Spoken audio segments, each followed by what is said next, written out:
Mesdames et messieurs, bonsoir. Merci de nous rejoindre à l'échiquier international en direct de Al24 News. Bien sûr, le feuilleton du Venezuela se poursuit avec bien sûr ses hauts et ses bas, beaucoup plus ses bas, de toute façon, depuis que le président... depuis que le président Maduro a été enlevé, et il y a eu d'autres développements sur la scène internationale, des dénonciations, des condamnations, surtout du fait que cette opération des États-Unis a foulé au pied ou au sol le droit international. C'est ce que nous allons développer ce soir avec vous et notre invité.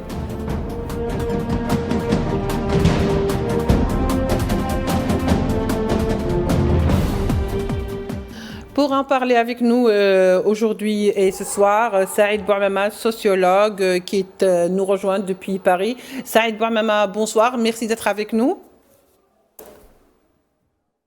Saïd Bouamama. Bonsoir. Bonsoir, merci d'être avec nous. Alors Saïd Bouamama, vous avez certainement dû suivre et comment tout cet épisode concernant l'enlèvement du président vénézuélien Maduro depuis donc son pays transféré vers les États-Unis. On va dire maintenant qu'il n'est plus au Venezuela, maintenant qu'il ne préside plus le Venezuela. Qu'est-ce qui a réellement changé pour les États-Unis qui ont entamé cette opération? Les États-Unis tentent un coup de bluff international aujourd'hui. Ils sont en situation en réalité de perte de vitesse sur un certain nombre de domaines qui sont les domaines économiques, mais également les domaines technologiques et les domaines scientifiques. Il ne leur reste que l'hégémonie militaire et ils tentent par ce biais-là d'amener un certain nombre d'États qui ne renoncent pas à leur souveraineté nationale à s'aligner et à renoncer à leur souveraineté nationale. Ce coup de force est un coup de force qui indique à la fois la détermination des États-Unis à vouloir rester les premiers mondiaux à n'importe quel prix, mais aussi les dangers qui pèsent sur de nombreux peuples et de nombreuses nations qui auront à défendre leur souveraineté nationale. Donc nous sommes dans une situation dans laquelle le coup de force indique aussi une situation de faiblesse qui est en réalité la faiblesse des États-Unis face à la montée du monde multipolaire, et il ne leur reste que la force militaire pour maintenir leur domination sur le monde. Très bien. Saïd Bouamama, que doit-on justement, ou quelle leçon doit-on en tirer aujourd'hui de ce qui vient de se passer, par exemple, au Venezuela, d'autant plus que les menaces donc, des États-Unis concernant certains pays de la région, comme la Colombie ou Cuba même, et même le Groenland, et on va voir pourquoi le cas du Groenland est particulier. Comment doit-on, quelle leçon doit-on en tirer de ce genre de, cette façon d'opérer aujourd'hui des États-Unis? Il faut en tirer comme conclusion qu'aucune nation n'est aujourd'hui protégée des appétits des États-Unis. Un document est sorti au mois de novembre, a été rendu public au mois de novembre, qui est le document officiel états-unien sur leur stratégie dite de défense des États-Unis d'Amérique. Et ce document, il est extrêmement parlant, puisque il commence par reconnaître qu'ils ont perdu les courses scientifiques et technologiques, et il dessine après les moyens pour la reconquérir. Et dans les moyens pour la reconquérir, il décrit continent par continent les objectifs intermédiaires. Et en ce qui concerne l'Amérique latine, les objectifs qui sont indiqués sont des objectifs de mise au pas de l'ensemble de l'Amérique latine. En ce qui concerne l'Afrique, ce qui est mis en avant, c'est la question de la maîtrise des minerais stratégiques. Et donc tous les pays qui disposent de richesses naturelles importantes, du pétrole au gaz en passant par les minerais stratégiques, peuvent être des cibles aujourd'hui d'atteinte à leur souveraineté nationale. Et même l'Europe est visée. Autrement dit, les États-Unis veulent imposer à l'Europe un alignement complet. Et s'il y a refus, eh bien les États-Unis disent qu'il y a des forces de remplacement, et ils citent ce qui s'appelle les forces patriotes, en réalité les fascistes européens. Donc on a une stratégie globale des États-Unis qui, pour reconquérir la place perdue, est prêt à remettre en cause les souverainetés. Et donc aucun pays ne peut s'estimer aujourd'hui préservé, et tout le monde doit se poser la question de son unité nationale et de sa capacité à résister aux déstabilisations. Alors dans ces cas-là, allez-y. Oui, un autre élément qui ressort de la situation, c'est que, à l'évidence, à l'intérieur du gouvernement vénézuélien ou au niveau de l'armée, il y a eu certaines complicités. Il est trop tôt pour dire lesquelles, mais tous les systèmes de surveillance ont été inactifs. Et donc, ça indique aussi que les États-Unis sont dans des stratégies d'infiltration et de présence de personnes qui sont à leur service et que par conséquent les déstabilisations internes sous toutes les formes sont à surveiller de près. Et dans ces cas-là, on va reposer cette question qui revient à chaque fois, traditionnelle, voire parfois un peu, je dirais, récurrente. À quoi sert finalement le droit international si tout le monde ne s'y conforme pas et qu'il y a des modus operandi qui sortent complètement de cette sphère appelée communément le droit international? Alors jusqu'à présent, et c'est ce qu'il y a de nouveau aujourd'hui, jusqu'à présent, même les violations du droit international se couvraient du droit international. Oui, Autrement voilà. dit, les États-Unis qui ont déjà violé le droit international, comme Israël, préservaient au moins la forme, tentaient de trouver des justifications du droit international pour mieux le violer. Cette fois-ci, nous passons à un cap supérieur qui est un cap d'assumer que le droit international n'est pas important pour eux. Lorsqu'ils mettent dans le document officiel de défense qu'ils réhabilitent la doctrine Monroe, c'est-à-dire l'autorisation pour les États-Unis d'intervenir dans toute l'Amérique latine et comme étant les seuls à décider de cette intervention, ils disent le droit international n'a plus d'importance pour nous. Ça indique que pour tous les États du Sud global, d'Afrique, d'Asie, d'Amérique latine, aujourd'hui la priorité est vraiment de préserver, malgré ses faiblesses et malgré ses contradictions, les outils du droit international, puisque ceux qui veulent dominer le monde, indiquent leur mépris pour ce droit international. Est-ce que cela veut dire que si on suit cette logique ou ce raisonnement, que désormais ce serait donc le nouveau mode opératoire des États-Unis donc dans les jours à venir, dans les mois à venir, dans les années à venir, donc que les États-Unis imposent, si vous voulez, leur point de vue, même par la force et au-delà du droit international. Est-ce qu'on doit s'attendre à ce genre de mode opératoire?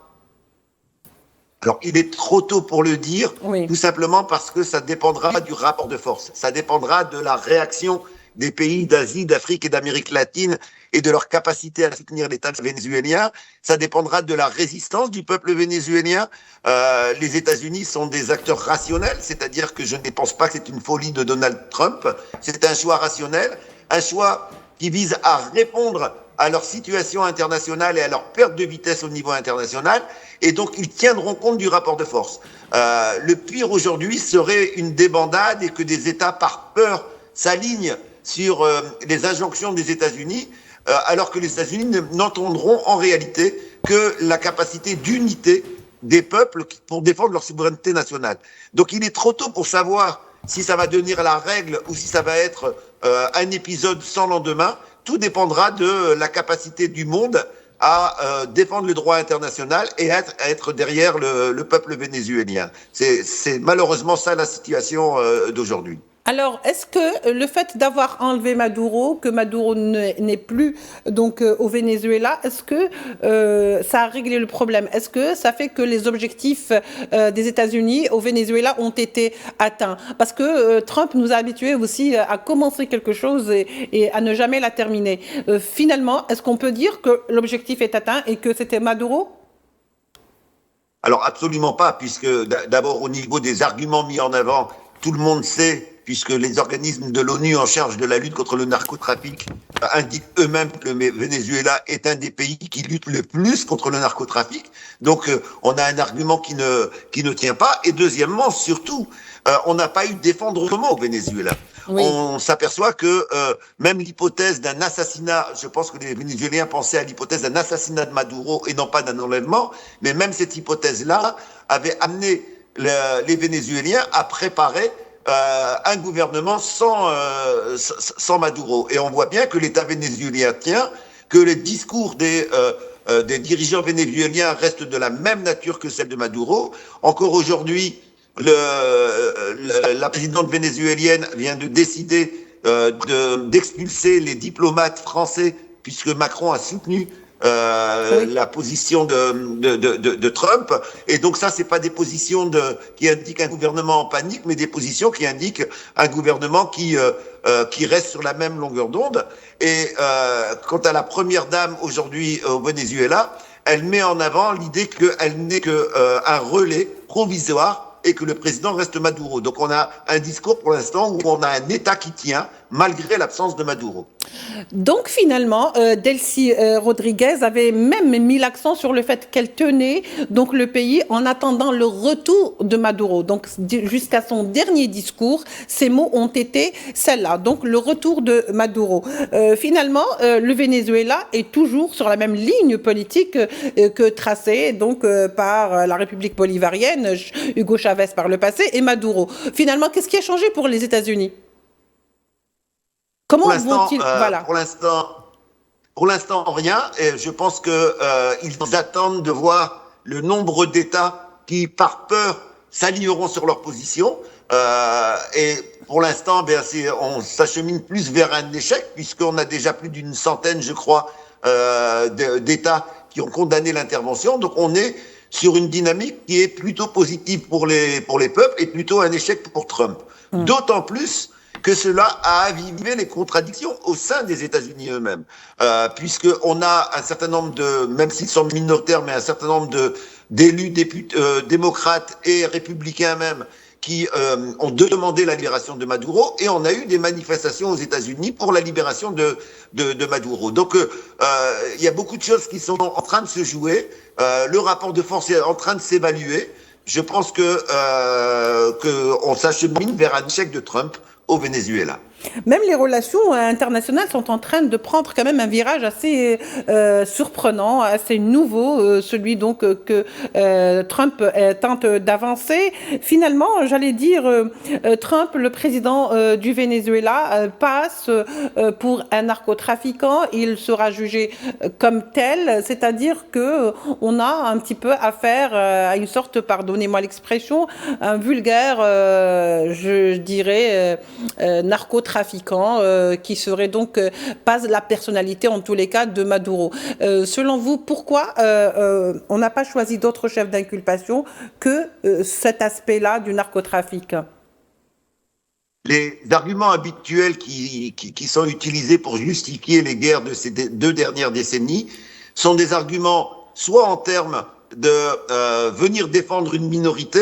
Or, au Venezuela, on a un soutien populaire très fort à Maduro, et il n'y a pas de clivage communautaire qui pourrait être instrumentalisé pour justifier une telle intervention, ou l'argumentaire de terrorisme, et c'est difficile pour le Venezuela de pouvoir les accuser de terrorisme, et donc on a cherché un troisième argumentaire, et comme aux États-Unis, la question du narcotrafic est effectivement quelque chose de dramatique, ça tue de nombreux jeunes aux États-Unis. C'était une manière pour essayer d'avoir une assise populaire, une crédibilité de l'argument.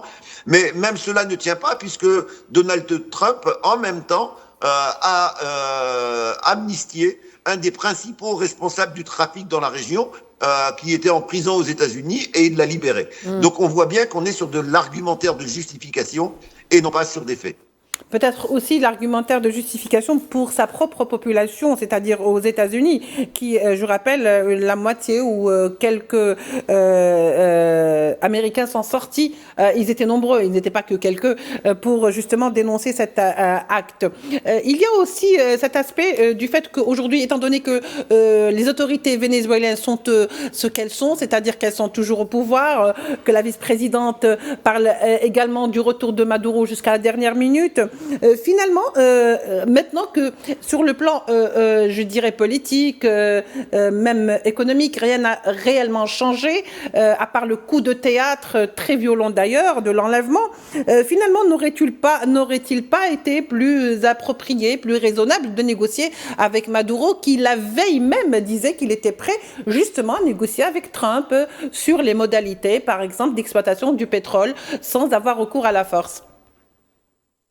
Oui, sauf que l'argument du pétrole est à la fois un vrai argument et à la fois il n'est pas suffisant. Oui. La vraie préoccupation de Donald Trump, ça n'est pas simplement le pétrole. Bien sûr, il lorgne vers le pétrole vénézuélien, mais derrière cela, c'est bien le monde multipolaire qui se met en place et le Venezuela apparaît comme étant un des partenaires énormes de ce monde multipolaire, tout simplement parce que ça lui a permis de tenir au moins en partie, malgré l'ampleur des sanctions états-uniennes contre le Venezuela. Il faut savoir que la première démarche de Donald Trump et des États-Unis, ça a été d'asphyxier économiquement le Venezuela pour que la population se retourne contre son gouvernement, et que cela n'a pas marché. Et donc, derrière cela, en réalité, c'est bien cette idée qu'il nous faut bloquer l'émergence du monde multipolaire, freiner la dynamique des BRICS, empêcher une dédollarisation qui commence à se mettre en place par les échanges en d'autres monnaies qui commencent à se développer. Ces dynamiques-là, les États-Unis savent très bien que ça remet en cause une partie de leur rente, parce qu'en réalité, les États-Unis sont sur une dimension rentière vis-à-vis du reste du monde. En imposant leur monnaie comme étant la monnaie internationale, à chaque fois qu'il y a des échanges, ils exportent leur inflation. Et donc on se retrouve dans une situation où quelqu'un qui a pris l'habitude de fonctionner comme un rentier depuis des décennies, eh bien, ne veut pas revenir simplement à son véritable niveau de vie. Les États-Unis vivent au-dessus de leur niveau de vie grâce au dollar comme monnaie internationale. C'est ça qui leur fait peur.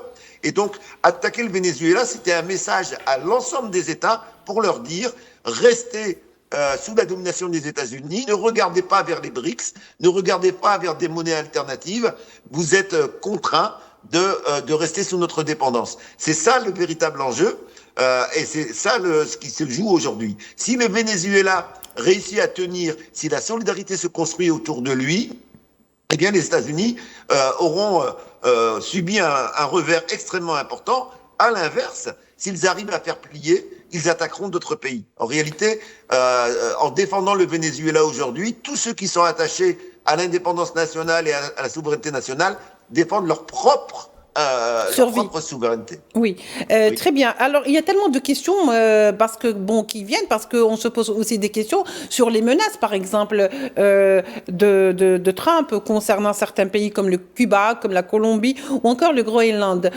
Cuba, la Colombie, on l'aura compris, hein, parce que de toute façon, ça va dans le sillage du Venezuela pour ce que représente l'Amérique latine et pour la doctrine Monroe. Mais pour le Groenland, par exemple, est-ce que vous pensez, par exemple, qu'un pays européen, en plus de l'Union européenne, irait se laisser faire de cette manière? Donc, pourquoi le Groenland n'est pas comme le Venezuela? Alors, il n'est pas parce que les États-Unis n'interviendront au Groenland que s'ils n'obtiennent pas de manière volontaire de la part des États européens une soumission totale. Et donc, c'est un test vis-à-vis de l'Union européenne. Cette Union européenne qui était déjà dans le camp des États-Unis, qui était déjà dans le camp occidental, cette Union européenne va-t-elle accepter? Oui, très bien. Comment on doit comprendre l'attitude ou quelle comment dire, expectative de la part de l'Union européenne vis-à-vis de ces menaces? Voilà. Et comme il y a des États de l'Union européenne qui ont soutenu le peuple palestinien pendant les 2 ans de génocide, comme il y a des États qui ont, comme l'Espagne, qui ont dénoncé l'intervention états-unienne, ce sont des pressions qui sont mises sur l'Union européenne pour leur dire, vous savez, nous sommes alliés jusqu'à présent, mais mes intérêts passent avant notre alliance. Et donc c'est une pression. On verra comment réagiront les Européens. C'est très inquiétant pour les pays européens de voir un Emmanuel Macron réagir comme il l'a fait. C'est très encourageant de voir une Espagne réagir comme elle l'a fait. Donc tout dépendra de l'évolution du rapport de force à l'intérieur de l'Union européenne. Donc finalement, Saïd Bouamama, sans vouloir être défaitiste ni rien de cela, est-ce qu'on peut dire que la page Maduro est désormais tournée? Ou ce n'est que le début peut-être? Pas du tout. Je pense qu'on est au début d'un processus que, y compris l'hypothèse, on l'a connue dans le passé, d'une mobilisation mondiale pour la libération de Maduro qui provoquerait en conséquence des contradictions, y compris au sein du gouvernement états-unien, est possible.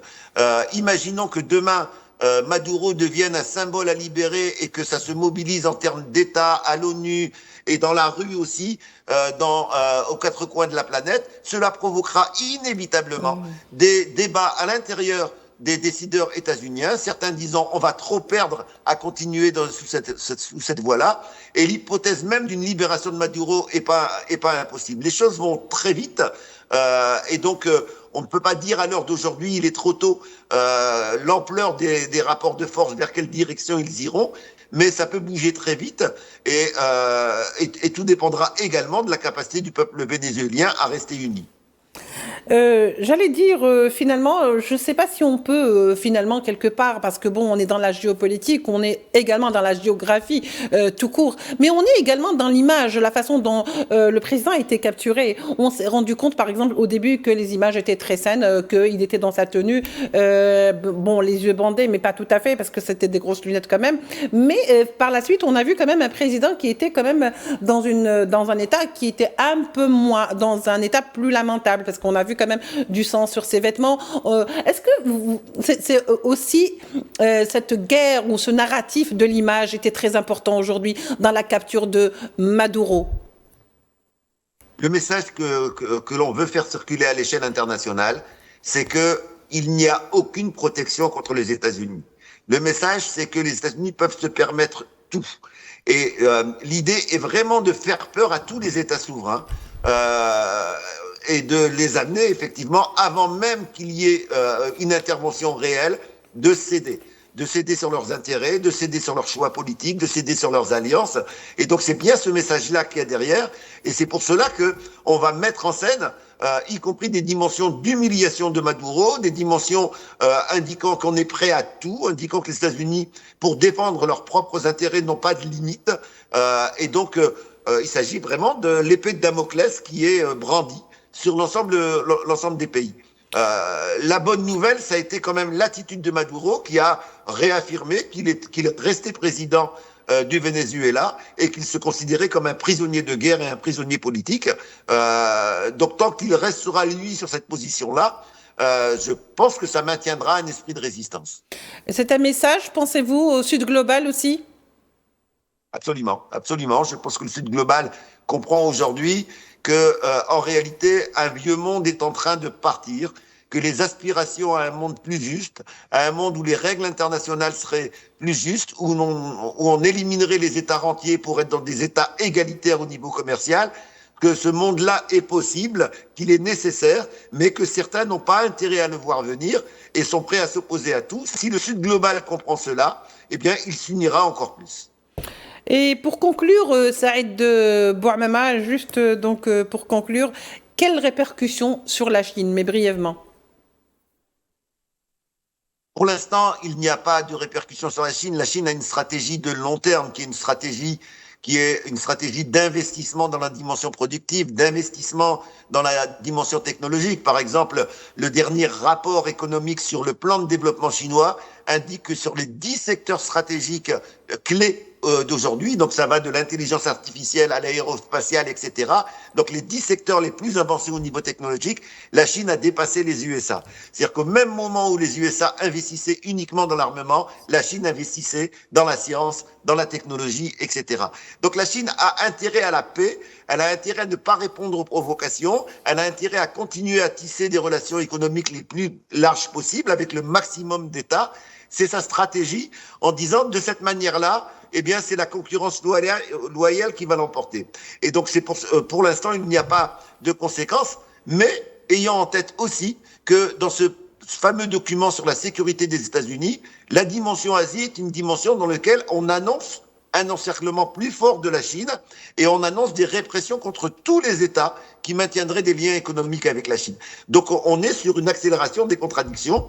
Il n'y a pas d'effet immédiat sur la Chine, mais il y a une menace de perdre les alliés les moins courageux ou les alliés qui sont les moins solides. Alors qu'on sait très bien que concernant le domaine donc du pétrole, quand même la Chine a des transactions assez élevées, allant jusqu'à 80%, justement avec le pétrole vénézuélien. Donc la Chine quand même fait marcher sa grande machine industrielle grâce au pétrole du Venezuela. Saïd Bouamama. Absolument. Simplement, ce calcul de Donald Trump est un calcul. Saïd Bouamama. Saïd Bouamama, je pense que nous avons perdu Saïd Bouamama. Voilà, on restera sur notre fin. Merci beaucoup Saïd Bouamama. Je rappelle que vous êtes sociologue, que vous avez été avec nous aujourd'hui pour parler du Venezuela. Merci à vous de nous avoir suivis. On se retrouvera demain pour un nouveau numéro de l'Échiquier International. Au revoir.